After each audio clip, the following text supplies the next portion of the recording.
गुरुवर्य धर्मवीर आनंदिगे साहेबांच्या 75व्या जयंतीनिमित्त आज शिवसेना उद्धव बाळासाहेब ठाकरे ठाणे जिल्हा शाखेच्या वतीने त्यांना भावपूर्ण अभिवादन करण्यात आले। ठाण्यातील निष्ठावंत शिवसैनिकांनी मोठ्या संख्येने एकत्र येत दिगे साहेबांच्या स्मृतींना उजाळा दिला। टेंबी नाका येथील दिगे साहेबांच्या पुतळ्यास पुष्पहार अर्पण करून अभिवादन करण्यात आले। यावेळी उपस्थित शिवसैनिकांनी दिलेल्या अमर रहे दिगे साहेब अमर रहे या गगनभेदी घोषणांनी संपूर्ण टेंबी नाका परिसर दुमदुमून गेला होता।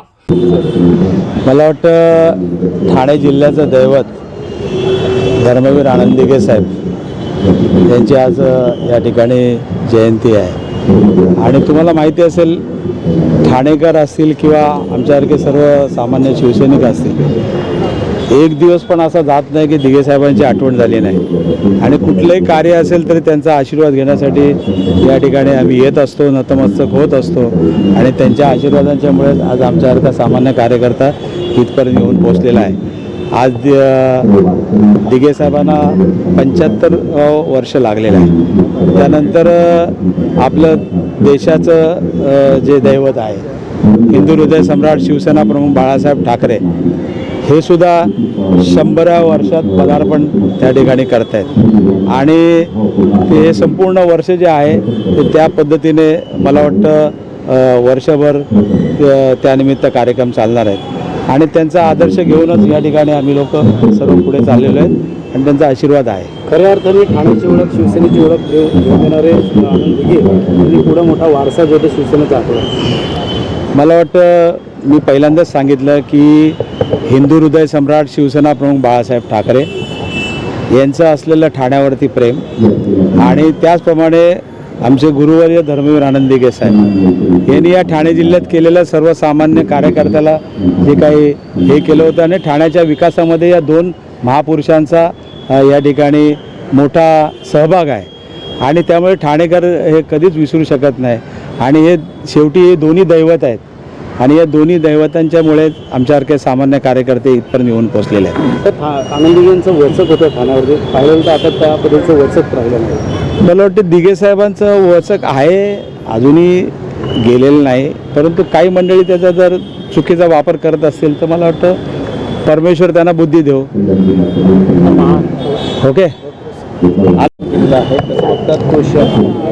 बघा, ठाणे जिल्ह्याला लाभलेली एक अद्भुत अशी शक्ती आणि एक महाराष्ट्राला लाभलेली विभूती म्हणजे गुरुवर्य धर्मवीर आनंदिगे साहेब। ठाणे जिल्ह्याच्या कानाकोपऱ्यापर्यंत गेलेले आणि 365 दिवस 24 तास लोकहिताचं काम करणारे अभिव्यक्ती म्हणजे गुरुवर्य धर्मवीर आनंदिगे साहेब। आज त्यांच्या या जयंतीनिमित्त आम्ही सर्वच जण सन्माननीय विचारे साहेबांच्या सहित या शक्तीस्थळावरती नतमस्तक व्हायला आलेलो आहे आणि दिगे साहेबांकडनं एकच आशीर्वाद मागू इच्छितो की ज्या पद्धतीचं उभं आयुष्य त्यांनी या ठाणे जिल्ह्याचं काम केलं, लोकांच्या हिताचं काम केलं, तशाच पद्धतीचं काम आमच्या हातून देखील घडो, एवढीच सदिच्छा। दत्ता भगवा या ठिकाणी घडवण्याचं काम आनंदिगेंनी केलेलं आहे। नक्कीच बघा, हा एकमेव नेता आपण जर का बघाल की असे होते ज्यांनी शेवटच्या श्वासापर्यंत या भगव्याप्रती निष्ठा ठेवली, वंदनीय बाळासाहेबांप्रती निष्ठा ठेवली आणि तीच प्रेरणा घेऊन आम्ही देखील काम करतोय। त्या निष्ठेला कुठेही तडा जाता कामा नये आणि खऱ्या अर्थाने जी शिवसेना पक्ष उद्धव बाळासाहेब ठाकरेंचा, त्या अनुषंगाने या महाराष्ट्रामध्ये लोकहिताचं काम कसं होईल आणि दिगे साहेबांकडून मिळणारी प्रेरणा ही सदैव आम्हाला एक स्फूर्तीदायक आहे। त्या अनुषंगाने हे काम चाललेलं आहे। चिन्ह आणि पक्षाचं अजून उत्तर आलेलं नाही, पाहिलं तर न्यायालयामध्ये पेंडिंग आहे। बघा, पक्षाचं आणि चिन्हाचं उत्तर येईल अशी ह्या उभ्या महाराष्ट्राला नव्हे तर देशाला अपेक्षा होती, पण ते अजूनपर्यंत आलं नाही, हे दुर्दैव आहे।